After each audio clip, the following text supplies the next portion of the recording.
Bonjour et bienvenue dans cette nouvelle session d'interview des thérapeutes ACT. Bonjour Jana. Bonjour. Donc aujourd'hui, nous accueillons Jana Grand, qui est thérapeute ACT et formatrice à Lyon. Est-ce qu'avant de commencer, Jana, je peux te demander de te présenter en quelques mots, nous Oui, expliquer ton tout à fait. activité? Pas de souci. Donc, j'ai une activité de psychothérapie depuis maintenant 13 ans. Une activité qui est donc colorée par l'acte depuis 12 ans. Donc, c'est assez rapidement que je suis rentrée en contact avec la thérapie ACT.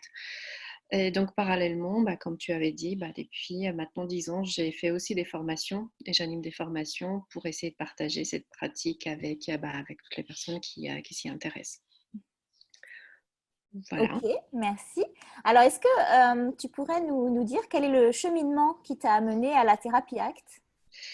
Alors, le cheminement, c'était par le bien de la thérapie comportementale et cognitive, parce que donc à la base, je suis thérapeute TCC.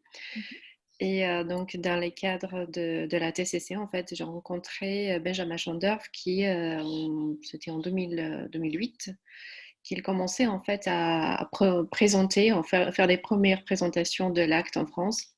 Enfin, une des premières présentations de l'acte, et j'ai eu la possibilité d'y assister. Et donc, voilà, par cette rencontre-là, je suis rentrée en contact assez rapidement avec l'acte. Et voilà, c'était un peu un coup de cœur pour cette approche-là. Et aussi pour la personne de Benjamin, parce que c'est quelqu'un d'assez extraordinaire pour moi. Et voilà, donc ça a commencé comme ça. D'accord. Et alors, pourquoi cette thérapie particulière et pas une autre? Alors, déjà parce que à la base, comme je disais, c'était une continuité avec la TCC, mais aussi parce que j'ai énormément apprécié le côté très humain d'un acte, beaucoup d'humilité, dans notre reconnaissance du fait qu'on n'est pas tout puissant face à nos émotions, à certains événements qui nous habitent, qui peuvent être inconfortables à vivre.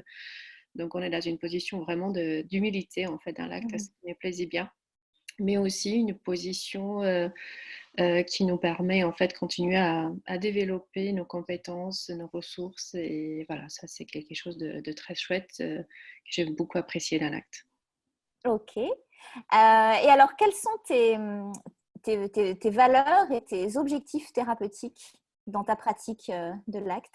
Alors, j'aime bien penser que mon but dans la psychothérapie, quand j'accompagne les personnes, c'est vraiment de les aider à retrouver les choix, un choix libre de ce qu'ils décident de faire dans leur vie, comment ils décident de conduire leur vie, mais aussi, parce que c'est en lien avec le choix, c'est aussi prendre pleinement responsabilité de ce qu'ils choisissent de faire, y compris quand ils choisissent de ne pas faire certaines choses.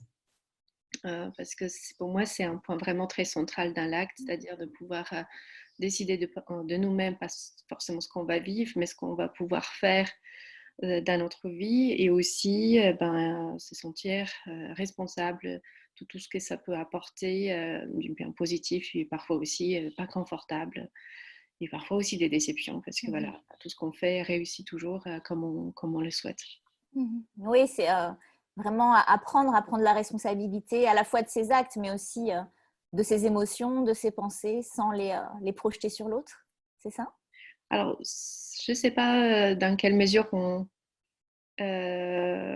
prend la responsabilité de ce qu'on vit, c'est-à-dire ce qu'on vit, on ne choisit pas particulièrement, hein. C'est à la fois influencé par le fait qu'on soit des êtres humains qui sont traversés par des émotions, des pensées qu'on ne contrôle pas toujours. Et puis à la fois par notre histoire personnelle. Et dans notre histoire personnelle, il y a aussi plein de choses qu'on n'a pas décidé de vivre, et pourtant, ça fait partie des choses qu'on a vécues en fait. Mhm. Par contre, c'est plutôt le côté, les actions, en fait, les comportements, la façon dont on agit dans le monde extérieur, qui peut être plus résultat de nos choix, et du coup aussi de notre responsabilité. C'est à nous Mhm. de décider comment est-ce qu'on va agir face à tout ce qu'on vit, et aussi prendre en compte que toutes les actions qu'on fait vont avoir des conséquences. Mhm. Oui, c'est-à-dire agir et plus réagir. C'est ça. C'est ça. Ok. Alors, une question un petit peu plus précise, ou en tout cas technique. Comment utilises-tu les métaphores actes dans ta pratique? Comment tu les adaptes et puis quelle part de créativité tu mets dedans? Alors, à la base, je suis déjà quelqu'un assez visuel. Donc, j'ai réfléchi beaucoup en images. Donc, on va dire que la part métaphore, mais assez naturelle. Donc, c'est sûr que quand je commençais à connaître un petit peu plus l'acte et certaines de ces métaphores plus formelles, je me suis beaucoup amusée dans le premier temps, en fait, à essayer de les présenter, puis voir ce que ça donne. Puis aussi, essayer aussi un petit peu je dis pas d'améliorer, mais de personnaliser de manière qui me parle un petit peu moins, moi personnellement, pour essayer de jouer avec elle, tout simplement. Mhm. Donc ça, c'est déjà, en fait, pour moi, c'est un atout bon, que j'ai pas décidé, c'est comme ça. J'aime bien cette façon de penser qui est vraiment très dans les images. Et donc, ce qui fait que ben, assez rapidement, quand je me suis permis un petit peu d'utiliser cette part de moi-même de manière plus libre dans la psychothérapie, j'ai découvert en fait que j'arrivais très rapidement utiliser le langage métaphorique des patients très spontanément pour créer les métaphores avec eux dans l'instant ou parfois vraiment de suggérer des images qui me venaient à l'esprit dans l'échange. Et du coup, parfois, c'est devenu une toute nouvelle métaphore qui est parfois, bah, quand elle me semblait assez intéressante, j'essayais de proposer parfois aux autres et bah, ça marche. Mhm. Quand ça marche, c'est vraiment très chouette. Bah, parfois, ça marche pas, mais quand ça marche, c'est très chouette. Donc, c'est à la fois, je veux dire, je m'inspire bien sûr des métaphores qui sont très connues dans l'acte, comme les hameçons ou parfois les bus, ou creuser les trous. Mais il y en a beaucoup d'autres, en fait, que j'essaie d'inventer ou tout simplement dans l'échange, tout ce qui vient, je prends. Mhm. Mhm. Ok, merci beaucoup. Alors, les créateurs de l'acte insistent sur la nécessaire flexibilité psychologique du thérapeute. Est-ce que tu pourrais nous expliquer comment cette flexibilité psychologique s'incarne au quotidien dans ta pratique? Alors, dans le premier temps, en fait, pour moi, la flexibilité, c'était plutôt un petit peu essayer de ne pas être collé à nos propres représentations de ce qui va fonctionner pour ces patients-là, ce qu'il lui faut, ce qu'il lui faut pas. Donc d'être pas forcément, bien sûr, quand on a toujours des idées qui vont dans ce sens-là, mais garder une forme de distance avec ces pensées-là et pas forcément d'y coller sans qu'on a la possibilité justement de faire un petit peu le pas de côté pour essayer de voir du coup ce que ça nous conduit à faire et puis du coup pouvoir avoir la possibilité en fait de parfois de laisser tomber les interventions qu'on est en train de faire, notamment quand je remarque que j'ai tendance parfois à rentrer dans euh, si je remarque par exemple que mon intervention fonctionne pas ou que la personne se ferme plus ou au contraire qu'elle a tendance un petit peu beaucoup trop facilement à adhérer à ce que je suis en train de dire. Donc ça m'aide un petit peu à ces observations m'aident un petit peu à ralentir, me repositionner et puis parfois en fait changer la façon dont je suis en train de travailler, tout simplement demander le feedback de ce qui est en train de se passer pour l'autre, pour essayer un petit peu de nous réajuster en fait. Donc pour moi, la flexibilité, c'est bien sûr, on a toujours des idées vers quoi on veut aller, quels sera un petit peu les résultats quand est-ce qu'on se verra avancer, mais pour moi, ça ne devrait pas être comme quelque chose qui nous, euh, qui nous empêche de voir ce qui se passe dans l'instant. Mhm, mhm. C'est quelque chose vers quoi on va revenir, mais pour moi, la flexibilité, c'est vraiment de pouvoir revenir dans l'instant présent le plus souvent possible pour essayer de réajuster la façon dont on avance ensemble, pour justement pour qu'on avance ensemble.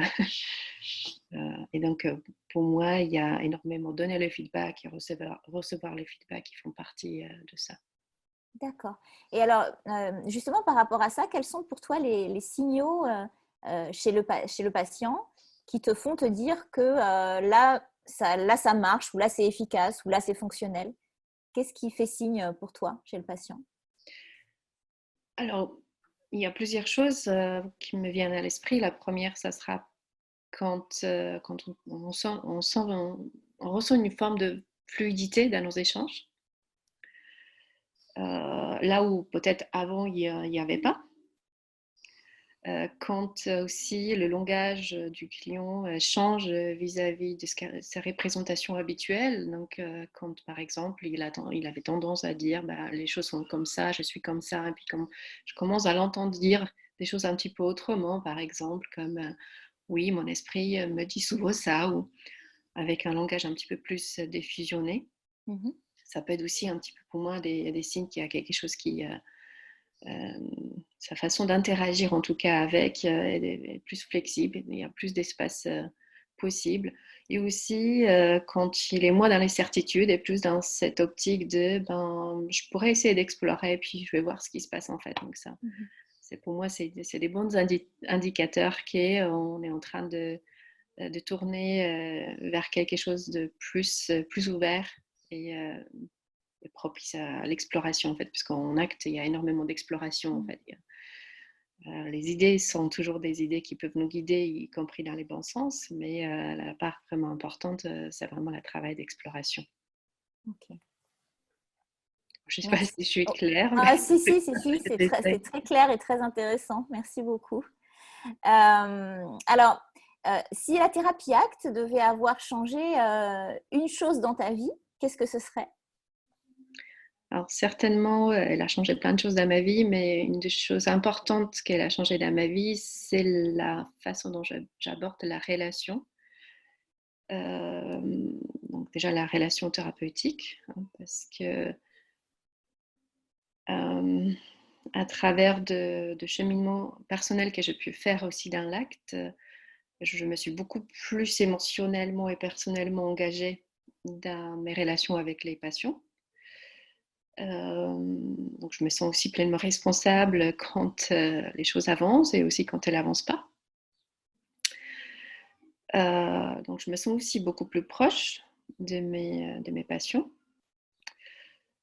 Et donc j'ai aussi tendance à un petit peu m'intéresser comment ils se sentent dans la relation, qu'est-ce que je pourrais faire ou qu'est-ce que je devrais arrêter de faire pour que la qualité de notre relation nous permet vraiment d'avancer ensemble. Mhm. Donc c'est vraiment l'aspect relationnel, je pense, Ouais.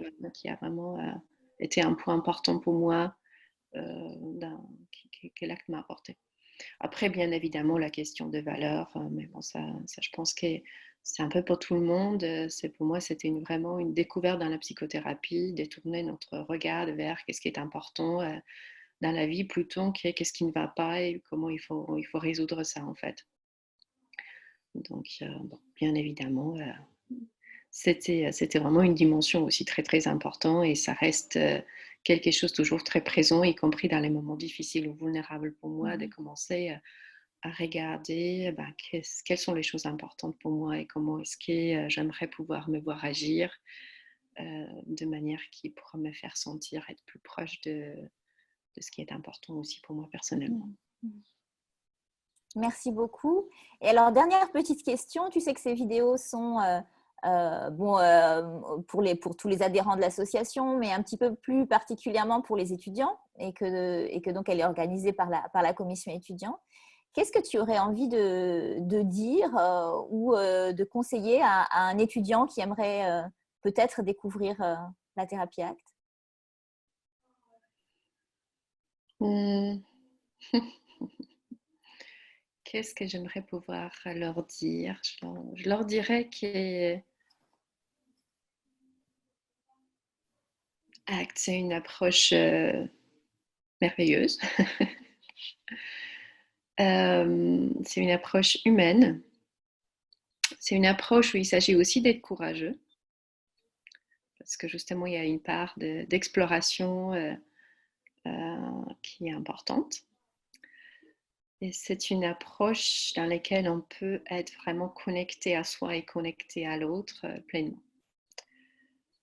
Et pour moi, c'est une approche aussi qui nous permet, j'espère s'ils s'intéressent vraiment à l'acte, qui leur permettra aussi de plus clarifier justement quelles sont les valeurs centrales de leur vie et dans leur futur travail.